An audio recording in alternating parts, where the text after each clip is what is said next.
मैं लेके आया हूँ दरोगा से संबंधित रिवीजन क्लास। दोस्तों आप देखना ना भूलें।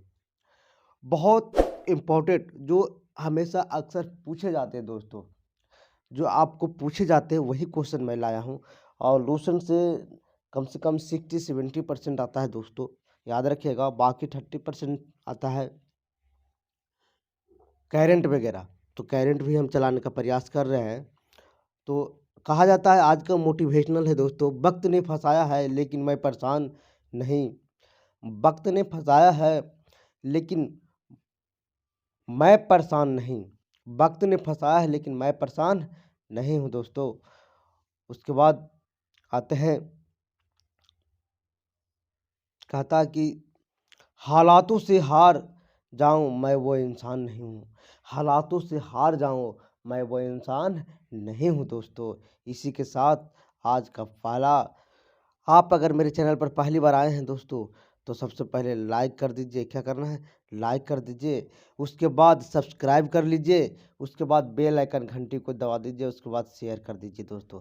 मैथ का सीरीज भी चल रहा है दोस्तों, लेकिन नेट के चलते वीडियो ठीक ढंग से जा नहीं पा रहा है। प्रतिदिन मैं T20 चेक खिला रहा हूँ, उसमें उसको भी देखना ना भूलें। ठीक है, आज का पहला क्वेश्चन है दोस्तों, सिंधु घाटी सभ्यता के बारे में हमको जानकारी है, पढ़ना है।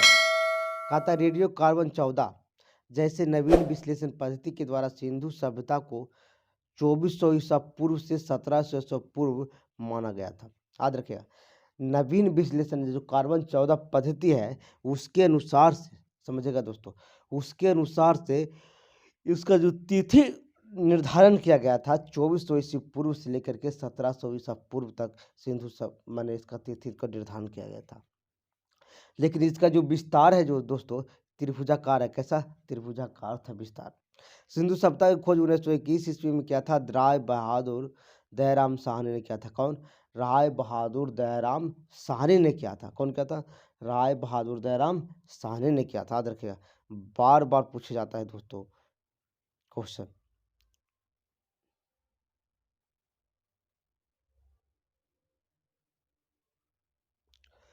सिंधु सभ्यता को आधा ऐतिहासिक अथवा कांस्य युग सभ्यता में रखा जा सकता है। माने आधा ऐतिहासिक इसलिए कहा जाता है कि खोजा गया है जरूर, लेकिन उनके द्वारा जो कहने का मतलब जो सभ्यता में लिखा हुआ है उसके अनुसार अनुरूप वो नहीं मिल पाया है। समझे? इस निवासियों को द्रविड़ और भूमध्य सागरीय थे। ये निवासी मुख्यतः द्रविड़ और भूमध्य सागरीय थे दोस्तों। कैसे थे? द्रविड़ और भूमध्य सागरीय थे। इसको कांस्ययुगीन सभ्यता भी कहते हैं। कौन सा? सिंधु सभ्यता को कांस्य युग में रखा जा सकता है इस सभ्यता को, है ना।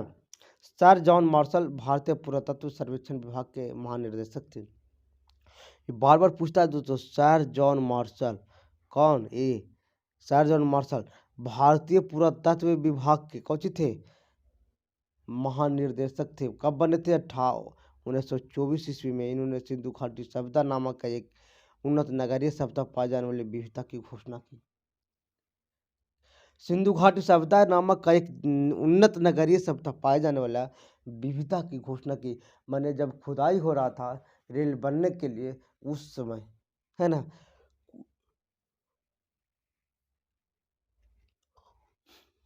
लेकिन घोषणा कब हुआ था? 1924 में हुआ था।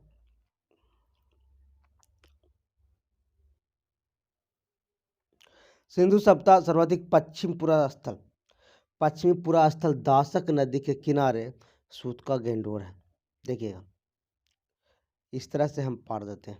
ठीक है, तो जो पश्चिम है ये पश्चिम हुआ, ये उत्तर हुआ, ये उत्तर हुआ,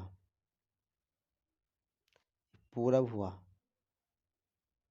ये हो गया पश्चिम, ये हो गया दक्षिण। ठीक है, तो पश्चिम पूरा स्थल दासक नदी के किनारे सूतका गेंडोर, इधर पड़ता है सूतका गेंडोर दोस्तों। ठीक है, जिला मेरठ और बलूचिस्तान, जो सूतका गेंडोर कहाँ पड़ता है? बलूचिस्तान में पड़ता है। पूर्व स्थल हिंडन नदी के किनारे, यहाँ हिंडन नदी के किनारे आलमगीरपुर, ये आलमगीरपुर यहाँ पड़ता है। ठीक है, आलमगीरपुर पूरब जिला मेरठ उत्तर प्रदेश में पड़ता है पूरा स्थल। चिनाब नदी के तट पर आखनू मादा जम्मू कश्मीर दक्षिणी पूरा स्थल गोदावरी नदी के किनारे दाइमाबाद में पड़ता है। दाइमाबाद इधर पड़ता है और इधर कहाँ जब मादा जो पड़ता है दोस्तों ये पड़ता है उत्तर में, जम्मू कश्मीर के आसपास में पड़ता है। समझने का प्रयास करिएगा। तो यही कह रहा है सिंधु सभ्यता के सर्वाधिक पश्चिमी पूरा स्थल दासक नदी, कौन नदी किनारे, दासक नदी किनारे, सुतका गैंडोर बलूचिस्तान के पूर्वी स्थल, बलूचिस्तान में पड़ता है ना। पूर्वी स्थल कहाँ पड़ता है, हिंडन नदी के किनारे आलमगीरपुर में पड़ता है। आलमगीरपुर कहाँ है, मेरठ उत्तर प्रदेश में पड़ता है। उत्तरी पूरा स्थल चिनाब नदी के तट पर आखनूर के निकट मादा पड़ता है। मादा कहाँ, जम्मू कश्मीर में पड़ता है। दक्षिण पूरा स्थल गोदावरी नदी के तट पर दाइमाबाद जिला अहमदनगर महाराष्ट्र में पड़ता है। समझिएगा बात। तो ये सब क्वेश्चन बार बार पूछे जाते हैं, याद रखिएगा। रिवाइज जब सिंधु सभ्यता या सैंधव सभ्यता नगरीय सभ्यता कहलाता है। कौन सभ्यता कहलाता है, नगरीय सभ्यता कहलाता है।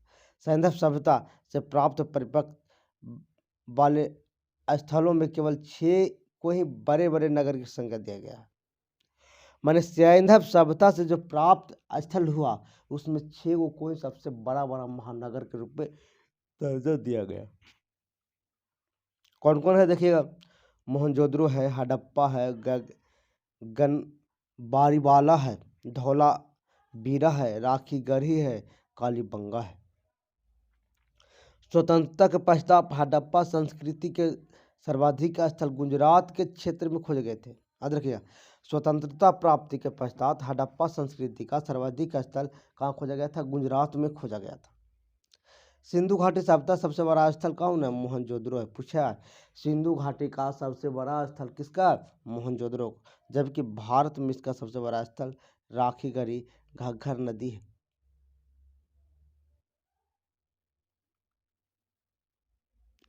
सिंधु घाटी सभ्यता का सबसे बड़ा स्थल कौन है, मोहनजोदड़ो। बार बार पूछा जाता है दोस्तों, याद रखिए। जबकि भारत में इसका सबसे बड़ा स्थल, भारत में सबसे बड़ा स्थल राखी गढ़ी घग्गर पड़ता है, घग्गर नदी के किनारे है, जो हरियाणा के जौद जिला में स्थित है। हरियाणा के भारत में इसका सबसे बड़ा स्थल राखी गढ़ी घग्गर नदी, जो हरियाणा के जिंद जिला में स्थित है। इसकी खोज 1969 में सूरज भान ने किया था। कौन किया था, सूरज भान किया था।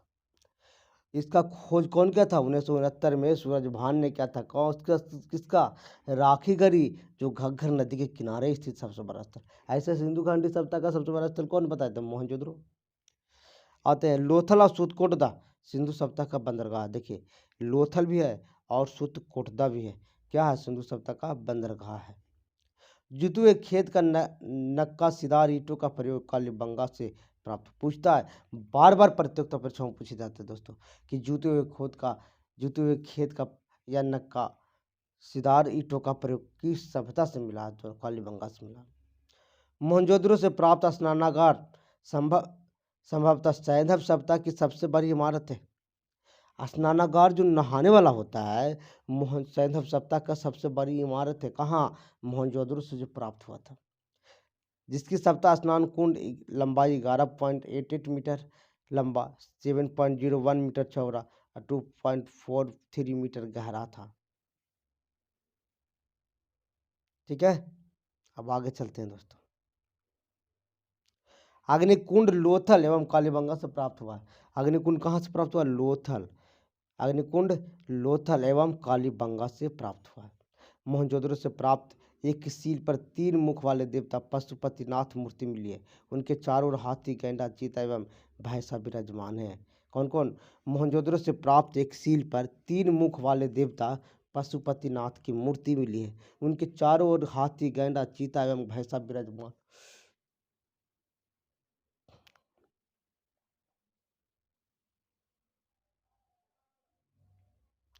अब आते हैं दोस्तों मोहनजोदड़ो से नर्तकी का एक कांस्य का मूर्ति मिले। बार बार पूछे जाता है दोस्तों ये क्वेश्चन। मोहनजोदड़ो से नर्तकी की एक कांस्य मूर्ति मिला। हड़प्पा की मोहरों पर सबसे अधिक एक श्रृंगी पशु अंकन मिलता है। हड़प्पा की मोहरों पर सबसे अधिक एक श्रृंगी पशु का अंकन मिलता है। यहाँ से प्राप्त आयताकार मोहर स्त्री के गर्भ से निकलता पौधा दिखाया गया। स्त्री के गर्भ से निकलता हुआ कौन दिखाएगा, पौधा दिखाया गया। हड़प्पा के मोहरों से प्राप्त पर सबसे अधिक एक श्रृंगी पशु का अंकन मिलता है और यहाँ से प्राप्त आयताकार मोहरों में स्त्री के गर्भ से निकलता हुआ पौधा दिखाई देता है। मनके बनाने का कारखाना लोथल और चनहुद्रो में मिले। मनके बनाने का कारखाना कहाँ कहाँ मिले, लोथल और चनहुद्रो में मिले हैं दोस्तों।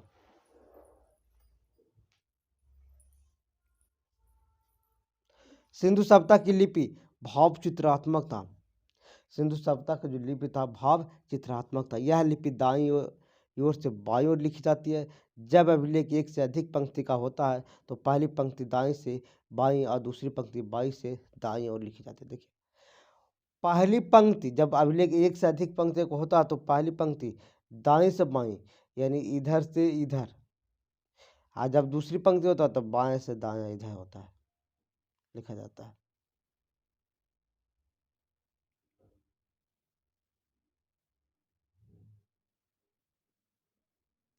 अब आते हैं दोस्तों, लेखन कला का उचित प्रणाली का विकास करने वाला पहला सप्ताह सुमेरियन सप्ताह था। कौन सप्ताह, सुमेरियन सप्ताह। लिखने पढ़ने की कला का विकास कौन किया था, सुमेरियन सभ्यता किया था। सिंधु सभ्यता के लोग नगरों तथा घरों के विन्यास के लिए ग्रिड पद्धति अपनाया। कौन सा पद्धति अपनाया, ग्रिड पद्धति अपनाया। घरों के दरवाजा और खिड़कियां सड़क की ओर ना खुलकर पिछवाड़ों की ओर खुलते थे के केवल लोथल नगर के घरों के दरवाजा मुख्य सड़क की ओर खुलते थे। देखिए, वह होता था कि लोग सड़क के पास में अपने दरवाजा को नहीं रखते थे, लेकिन लोथल एक ऐसा जगह मिला जहाँ पे अपना दरवाजा सड़क के किनारे रखा, किनारे नहीं, सड़क के मैंने बाजू में खोला, सड़क के सामने खोला, लोथल में खाली। अब बाकी बहुत सारे सभ्यता जहाँ सड़क के दरवाजा नहीं खोला गया। सिंधु सभ्यता में मुख्य फसल था गेहूं और जौ था। गेहूं और जौ था, याद रखिएगा। सैंधव बात में मिठास के शहद का प्रयोग करता था। कौन का प्रयोग करता था, शहद का, मीठा के लिए शहद का प्रयोग करता था। मिट्टी से बने हल का साँच बनवाली से मिलता है। मिट्टी से बने हल का साँच कहाँ से मिलता है, बनवाली से मिलता है। रंगपुर एवं लोथल से चावल के दाने मिले हैं। रंगपुर एवं लोथल से क्या मिले, चावल के दाने जिनमें धान की खेती होने का प्रमाण मिलता है। चावल के प्रथम साँच लोथल से ही प्राप्त होते हैं। चावल के प्रथम साँच कहाँ से प्राप्त होता है, लोथल से प्राप्त होता है। सुटगोर्दा तथा कालीबंगा एवं लोथल से सैंधवकालीन घोड़े का स्थिर पंजर मिला। पूछता है दोस्तों कि घोड़े का अस्थिर पंजर कहाँ से मिला था, सुरकोटता, कालीबंगा एवं लोथल से सैंधवकालीन से घोड़े का पंजर मिला। तीन हो गया, सुरकोटदा हो गया, कालीबंगा हो गया, लोथल हो गया। तौल की इकाई का समतय का 16 के अनुपात में था। कितना, 16 के अनुपात में था। सैंधव सभ्यता के लोग यातायात के लिए 2 पहियों एवं 4 पहियों वाली बैलगाड़ी और भैंस गाड़ी का प्रयोग करते थे। क्या करते थे, 2 पहियों और 4 पहियों वाला बैलगाड़ी और भैंस गाड़ी का प्रयोग करते थे। अब देखिए, सिंधु सभ्यता में जो हुआ था, सिंधु काल में विदेशी व्यापार जो हुआ, वस्तु माने दूसरे देश से लाया जाता था, तो तांबा कहाँ कहाँ से लाता था, तांबा जो लाता था खेतरी और बलूचिस्तान और ओमान से लाता था तांबा, याद रखिएगा। तांबा कहाँ से, खेतरी, बलूचिस्तान और ओमान से लाया जाता था। चांदी लाया जाता था अफगानिस्तान और ईरान से लाया जाता था, अफगानिस्तान और ईरान से। सोना लाया जाता था कर्नाटक, अफगानिस्तान और ईरान से। कहाँ कहाँ, सोना कर्नाटक, अफगानिस्तान और ईरान से लाया जाता था। टीन लाया जाता था दोस्तों अफगानिस्तान और ईरान से लाया जाता था। गोमेद लाया जाता था सौराष्ट्र से लाया जाता था। लाजवत लाया जाता था मेसोपोटामिया से लाया जाता था। लाजवत जो मनी वगैरह होता था ना, वही। सीसा ईरान से लाया जाता था।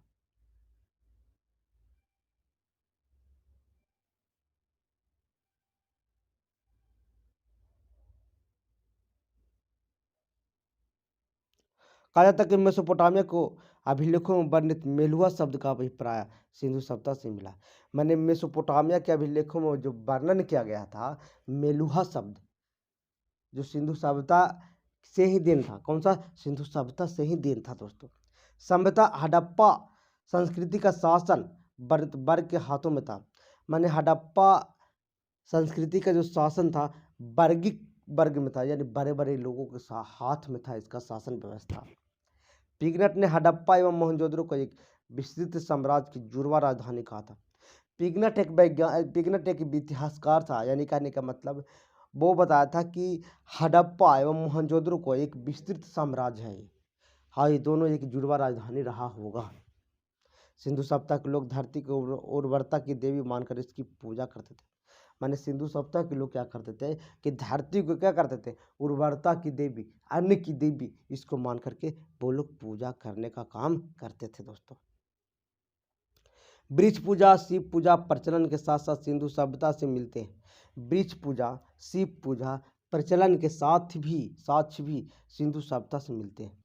स्वास्तिक चिन्ह सभ्यता हड़प्पा सभ्यता की देन है, याद रखिएगा। स्वास्तिक चिन्ह किसका देन है? हड़प्पा सभ्यता की देन है। इस चिन्ह से शुरू उपासना का अनुमान लगाया जाता था। सिंधु घाटी के नगर में किसी भी मंदिर के अवशेष मिले, याद रखिएगा। यानी शुरू उपासना का अनुमान लगाया जाता था। सिंधु घाटी के नगर में किसी भी मंदिर के अवशेष नहीं मिले। सिंधु सभ्यता में मातृ देवी की उपासना सर्वाधिक प्रचलित था। सिंधु सभ्यता में मातृ देवी का सर्वाधिक प्रचलित था। पशुओं की कुब्र वाला सार इस सप्ताह के लोग विश्वास पूजनीय था। कुबरा वाला सार विशेष पूजनीय था, समझिएगा बात को। स्त्री मूर्ति या मिट्टी की मूर्तियां आदि की मिलने से ऐसा अनुमान लगाया जाता था कि शायद अब मातृ सतात्मक था। माने स्त्री का मूर्ति सबसे ज़्यादा मिलता था। इसी कारण से इसका समाज को, इस सभ्यता को मातृ सतात्मक कहा जाने लगा। कौन सा? मातृ सतात्मक कहा जाने लगा इस सभ्यता को।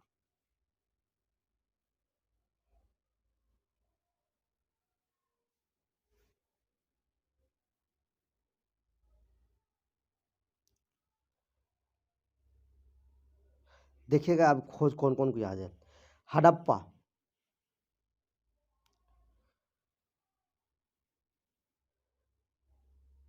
हड़प्पा हड़प्पा को रावी किया, रावी नहीं, रावी नदी के किनारे हुआ, जो पाकिस्तान के पंजाब प्रांत के साहिवाल। ऐसा खोज किया था दयाराम शाह ने 1921 में, समझिएगा बात को। आते मोहनजोदड़ो, सिंधु नदी किनारे स्थित है। पाकिस्तान के सिंध प्रांत के क्षेत्र में लड़काना जिला पड़ता है। यह राखल दास बनर्जी 1922 ईस्वी में किया था। मैके 1927 में, बिलियर 1930 में किया था। आते चनहुद्रो, चनहुद्रो को खोज सिंधु नदी किनारे सिंध प्रांत के पाकिस्तान के नवाब शाह जिले में, कौन सा जिले में? नवाब शाह जिले में हुआ था, मई के 1925 में। और मजूमदार 1931 में किया था दोस्तों। कालीबंगा आते हैं। कालीबंगा घग्गर नदी के किनारे हुआ, राजस्थान के हनुमानगढ़ जिले में, राजस्थान के हनुमानगढ़ जिले में। अमलानंद घोष ने 1951 में किए थे और बीबी लाल बिक्के थापर 1961 में किए थे, याद रखिएगा दोस्तों। कोटदिज्जी सिंधु नदी किनारे है। कौन सा नदी किनारे? सिंधु नदी किनारे। सिंध प्रांत का खैरपुर स्थान, सिंध प्रांत का खैरपुर स्थान, जहां फजल अहमद ने 1953 में खोज किया था। फजल अहमद कब खोज किया था? 1953 में किया था। रंगपुर आते हैं, मादर नदी किनारे, गुजरात के कठियावाड़ा जिला में, गुजरात का कठियावाड़ा जिला में, जिसका खोज किए थे रंगनाथ राव 1953-54 में खोज किए। रोपर किए थे सतलज, पंजाब का रोपर जिला, यह सिद्धत शर्मा 1953-56 में किया था। आलमगीरपुर हिंडन नदी उत्तर प्रदेश के मेरठ जिला में, यह जज शर्मा ने 1958 में किया था। यह जज शर्मा ने कब किया था? 1958 में किया था। सूतका गैंडोर आपको हम पहले बता चुके थे, दासक नदी किनारे, पाकिस्तान के मकराना समुद्र तट के किनारे। ओरेल स्टाइल 1927 में किया था। कब किया था? ओरेल स्टाइल 1927 में किया था। बनमाली आते हैं, रंगोई हरियाणा के हिसार जिले में, रविंद्र सिंह बिष्ट ने 1974 में किया था। धौलावीरा लूनी नदी किनारे, गुजरात के कच्छ जिला में पड़ता है दोस्तों, जो जेपी शाह ने किए थे 1990-91 में। ठीक है, अब आगे आते हैं दोस्तों, क्या क्या प्रयोग करता है सब सैंधववासी के लोग। सैंधववासी सूती एवं ऊनी वस्त्रों का प्रयोग करते थे। सैंधववासी सूती एवं ऊनी वस्त्रों का प्रयोग करते थे। देखिएगा, मनोरंजन के लिए सैंधववासी मछली पकड़ना, शिकार करना, पशु पक्षियों का आपस में लड़ाना, चौपाल पासा खेलना आदि साधनों का प्रयोग करता था, याद रखें। सिंधु सभ्यता के लोग काले रंग से डिजाइन और लाल मिट्टी के बर्तन बनाते थे। माने सिंधु सभ्यता के लोग थे, काले रंग का डिजाइन बनाता था, कौन सी काले रंग का, और लाल मिट्टी के बर्तन भी बनाया जाता था। सिंधु घाटी के लोग तलवार से परिचित नहीं थे, उस समय तलवार वगैरह चलवे नहीं करता, लोहा का खोज नहीं हुआ था तब। कालीबंगा में एकमात्र हड़प्पा कालीन स्थल था जिसका निचला शहर लोगों को रहने हेतु किले से घिरा हुआ था। कालीबंगा में, कालीबंगा का अर्थ होता है काले रंग की चूड़ियाँ, काली चूड़ियाँ होता, काले रंग का चूड़ियाँ, ठीक है। यहाँ से पूर्व हड़प्पा के खेतों के जोते जाने और अग्नि पूजा प्रथा का प्रमाण मिला है दोस्तों। यानी पूछा जाता है कि खेत को जोते जाने का और अग्नि पूजा का प्रमाण कहाँ से मिला, तो काली बंगा से मिला है, काली बंगा से ही मिला है। पर्दा प्रथा, वेश्यावृत्ति सैंधव सप्ताह में प्रचलित था। पर्दा प्रथा, वेश्यावृत्ति कहाँ है, किस सप्ताह में, सैंधव सप्ताह में प्रचलित था दोस्तों। शवों को जलाने एवं गाड़ने दोनों प्रथाएं प्रचलित थे। माने शव को माने गाड़ा भी जाता था, जैसे आज के डेट में मुसलमान लोग सबको क्या करते हैं, गाड़ देते हैं, लेकिन हिंदू लोग क्या करते हैं, सबको जलाने का काम करते हैं। तो उस समय भी ये प्रचलित था, सबको जलाने और गाड़ने या दोनों प्रथा प्रचलित है। हड़प्पा में सबको दफनाने जबकि मोहनजोदड़ो में जलाने का प्रथा विद्यमान था। हड़प्पा में दफनाया जाता था, लेकिन मोहनजोदड़ो में क्या करता था, सबको जलाने की प्रथा था। लोथल एवं कालीबंगा युग में समाधियों मिली है। लोथल एवं कालीबंगा में युग्म समाधियाँ, यानी पति पत्नी एक साथ युग्म समाधि हुआ कि नहीं हुआ, या 4-5 को एक साथ में दफना दिया जाता था, लोथल और कालीबंगा में ही मिला है। सैंधव सभ्यता के विनाश का सभ्यता सबसे प्रभावी कारण बाढ़ था। आग की पक्की हुई मिट्टी टेराकोटा कहा जाता था। आग के पक्की हुई मिट्टी को क्या कहा जाता था, टेराकोटा कहा जाता था। अब आते वैदिक सभ्यता दोस्तों। वैदिक काल का विभाजन 2 भाग में हुआ था, याद रखिएगा। वैदिक काल का जो विभाजन हुआ था 2 भाग में हुआ था। एक हुआ था ऋग्वैदिक काल 1500 ईस्वी से 1000 ईस्वी पूर्व। उत्तर वैदिक काल 1000 से 600 ईस्वी पूर्व हुआ था। ऋग्वैदिक काल 1500 ईस्वी से 1000 ईस्वी पूर्व, और उत्तर वैदिक काल 1000 ईस्वी से 600 ईस्वी पूर्व हुआ था। क्या गया था। आर्य सर्वप्रथम पंजाब या अफगानिस्तान में बसे थे, पूछता है दोस्तों। आर्य सबसे पहले भारत में कहाँ आए थे, तो पंजाब और अफगानिस्तान में आए थे, पंजाब और अफगानिस्तान में आए थे। मैक्स मुलर ने आर्यों को मूल निवास स्थान मध्य एशिया को माना। मैक्स मुलर एक विद्वान था, वो आर्यों को जो मूल स्थान माना, कहाँ माना, मध्य एशिया माना। आर्यों द्वारा निर्मित सभ्यता वैदिक सभ्यता इकाई कहलाता था। कौन सभ्यता, वैदिक सभ्यता। यह एक ग्रामीण सभ्यता था। पूछता है आर्यों द्वारा मूल निवास कौन सी सभ्यता था, तो ग्रामीण सभ्यता थी। आर्यों की भाषा क्या था, संस्कृत था।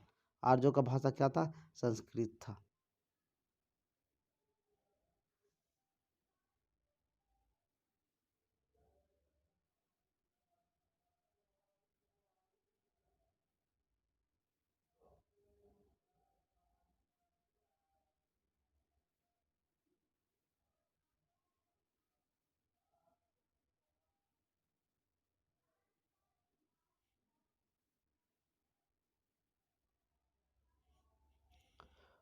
आर्य शब्द भाषा समूह को इंगित करता है। आर्य शब्द जो है भाषा समूह को इंगित करता है। आर्य के प्रशासनिक इकाई आरोही क्रम में इन 5 भागों में बांटा था। प्रशासनिक इकाई, काम करने की इकाई, समाज को चलाने का इकाई, 5 भाग में उन्होंने बांटा था। पहला कुल, ग्राम, 20, जन, राष्ट्र। कुल, ग्राम, 20, जन, राष्ट्र, याद रखिएगा। कुल, ग्राम, 20, जन, राष्ट्र 5 भागों में बांटा था। ग्राम के मुख्य को ग्रामणी और 20 का प्रधान विस्पत्ति कहलाता था। जन के शासक राजन भी कहलाते थे। राजा अधिकारी में पुरोहित एवं सेनानी प्रमुख थे। राजा के अधिकारियों में, राज्य अधिकारियों में पुरोहित एवं सेनानी प्रमुख थे। पुरोहित एवं सेनानी प्रमुख थे। वशिष्ठ रूढ़िवादी एवं विश्वामित्र उदार पुरोहित रहते थे, पुरोहित थे। बस समझिएगा बात को। वशिष्ठ रूढ़िवादी एवं विश्वामित्र उदार पुरोहित थे, है ना।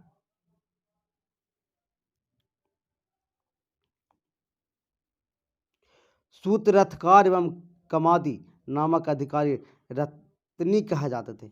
माने सूत, रथकार एवं कम्मादि नामक जो अधिकारी होता था रत्नी कहलाता था। कौन सा कहलाता था? रत्नी कहलाता था। इनकी संख्या राजा सहित करीब 12 हुआ करती थी। कितना? राजा को मिला करके इनकी संख्या को क्या कितना 12 हुआ करता था। पूर्व जिसको दुर्गा पत्ती कहते थे एवं आसपास जनता की गतिविधियों को देखने वाले गुप्तचर होते थे।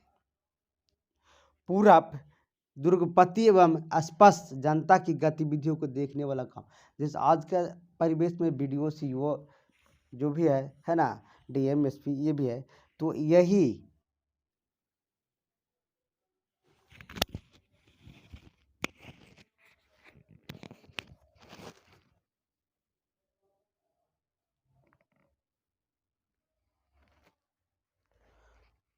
हाँ दोस्तों, आते हैं अब पूरब दुर्गापति एवं आसपास जनता की गतिविधियों को देखने वाला गुप्तचर होते थे, है ना, याद रखिएगा। बाजपति गोचर भूमि का अधिकारी होता था। बाजपति गोचर भूमि का अधिकारी होता था। पूछा गोचर भूमि का अधिकारी कौन होता था? बाजपति होता था। उग्र अपराधियों को पकड़ने का काम करता था। उग्र कौन करता था? अपराधियों को पकड़ने का काम करता था उग्र।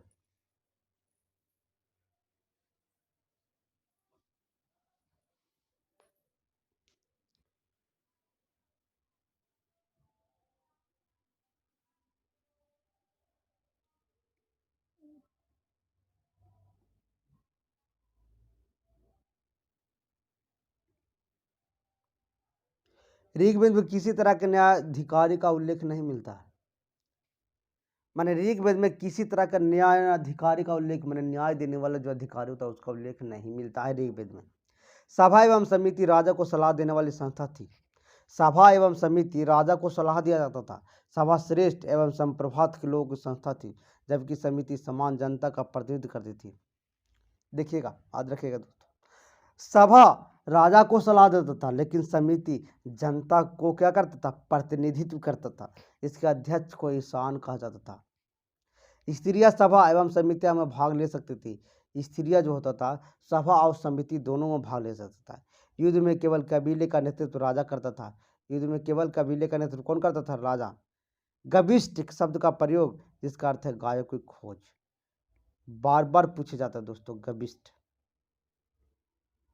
अब आते दास राज का युद्ध। ऋग्वेद के 7वें मंडल में वर्णित है। जब पुरुषनी नदी के रावी नदी के तट पर सुदामा एवं जनु के बीच लड़ा गया था। सुदामा एवं जनु के बीच लड़ा गया था, जिसमें सुदामा विजयी रहा। सुदामा क्या रहा? विजयी रहा। उपनिषदों की कुल संख्या कितना? 108 है। महापुराणों की संख्या कितना? 18 है। वेदांगों की संख्या कितना? 6 है। याद रखिएगा दोस्तों। ऋग्वैदिक समाज 4 वर्णों में विभक्त था। पहला ब्राह्मण, दूसरा क्षत्रिय, तीसरा वैश्य, चौथा शूद्र। यह विभाजन व्यवसाय पर आधारित था। विभाजन क्या था? व्यवसाय पर आधारित था।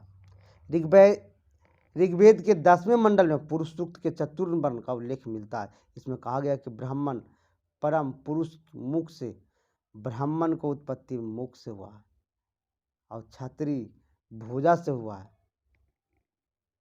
क्षत्रिय भुजा से हुआ, देखिए उनकी भुजाओं से क्षत्रिय, वैश्य उनकी जांघों से, शूद्र उनके पैरों से उत्पन्न हुए हैं। बाहर रचना करने वाला समाज। आर्यों का समाज पितृ प्रधान था दोस्तों, यानी सबसे ज़्यादा मिला हुआ किसका?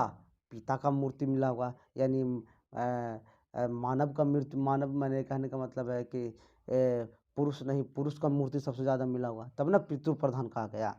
समाज की सबसे छोटी इकाई परिवार की कुल थी, जिसका मुखिया पिता होता था, जिसे कुलुप कहा जाता था। कौन कहा जाता था? कुलुप कहा जाता। स्त्रियों इस काल में अपने पति के साथ याग कार्य में भाग लेती थी।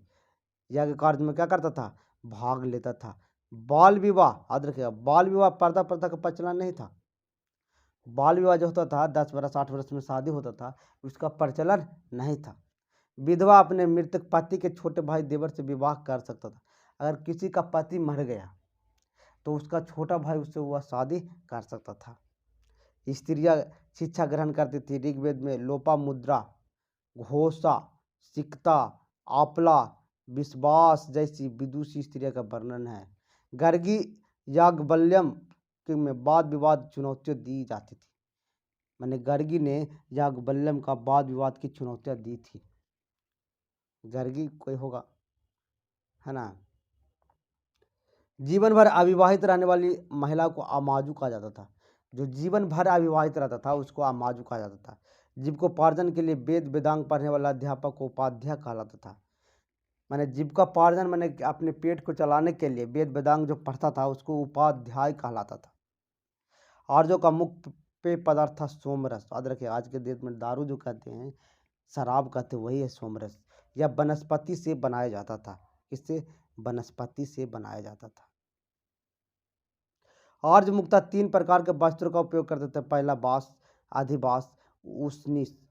उष्णीस अंदर पहनने वाले कपड़ों को नीवी कहा जाता था, जिसे हम लोग अभी अंडरवियर कहते हैं, है ना, जिसको हिंदी में जंघिया भी कहा जा सकता है। वो नीवी कहलाता था। अब आते हैं दोस्तों कि प्रमुख दर्शन और उसके प्रवर्तक। चार्वाक दर्शन या प्रवर्तक चार्वाक था। योग के पंतजलि है, सांख्य के कपिल है, न्याय के गौतम है, पूर्वी मीमांस के जैमिनी है, उत्तर मीमांस के बद्रायन है, वैशिक के कनाद एवं लुक है। याद रखिएगा, चार्वाक कहेगा तो दर्शन में चार्वाक है, लेकिन प्रवर्तक चार्वाक था। योग कहेगा तो पंतजलि है, सांख्य कहेगा तो कपिल है, न्याय कहेगा तो गौतम है, पूर्वी मीमांस कहेगा तो जैमिनी है, उत्तर मीमांस कहेगा तो बद्रायन है, वैश्विक कहेगा तो कनाद एवं लुक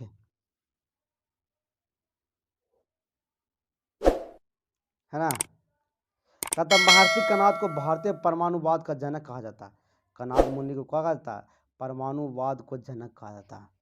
आर्यों का मनोरंजन का मुख्य साधन था संगीत, रथ दौड़, घुड़दौड़ एवं धुत कीड़ा था। दोस्तों, आर्यों का मुख्य व्यवसाय कौन था? पशुपालन एवं कृषि था। आर्यों का मुख्य व्यवसाय क्या था? पशुपालन एवं कृषि था। गाय का धन न मार जाने योग्य पशु की श्रेणी में रखा था। गाय को इतना पवित्र मानते थे लोग कि उसको ना मारने वाले पशु अधन्य कहा जाता था। गाय की हत्या करने वाले को घायल करने वाले के लिए वेदों में मृत्युदंड या देश निकाल जाने की व्यवस्था किया गया था। तो गाय दूध देती थी ना, और गाय का दूध बहुत पतला होता है, उससे दिमाग क्या होता है? वृद्धि होता है। समझिएगा बात को। आर्यों का प्रिय घोड़ा, सर्वाधिक प्रिय देवता इंद्र थे। आर्यों का प्रिय पशु घोड़ा था, लेकिन प्रिय देवता में कौन था? इंद्र था। आर्यों द्वारा खोजे गए धातु लोहा थी। आर्यों द्वारा जो खोजा गया सबसे पहले धातु लोहा था, जिसे श्याम यश कहा जाता था। और तांबा को लोहित अश्व कहा जाता था। तांबा को लोहित अश्व कहा जाता था। व्यापार हेतु दूर दूर तक जाने वाले व्यक्ति को पानी कहता था।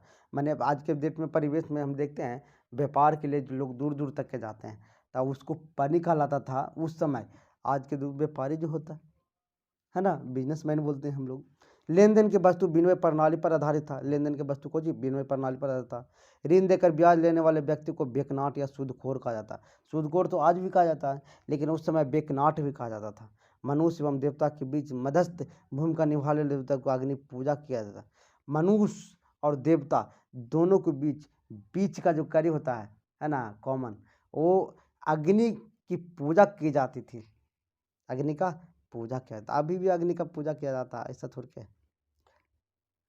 ऋग्वेद में उल्लेखित सभी नदियों में सरस्वती सबसे महत्वपूर्ण तथा पवित्र मानी जाती थी। ऋग्वेद में कौन नदी? सरस्वती सबसे महत्वपूर्ण तथा पवित्र माना जाता था। ऋग्वेद में गंगा 1 बार और यमुना को उल्लेख 3 बार हुआ है। गंगा को 1 बार याद रखेगा, यमुना को, यमुना 3 अक्षर से नाम में था, 3 बार हुआ है। इसमें सिंधु नदी को उल्लेख सर्वाधिक बार हुआ। सिंधु का बार बार जिक्र किया गया है। दोस्तों, कुछ पुराना ऋग्वैदिक नदियां हैं। कुंभ के कुर्रम कहा जाता था, कुभा के काबुल कहा जाता था, बितस्ता को झेलम कहा जाता था, अस्किनी को चेनाब और पुरुषनी को राबी, शतुर्धी को सतलज कहा जाता था।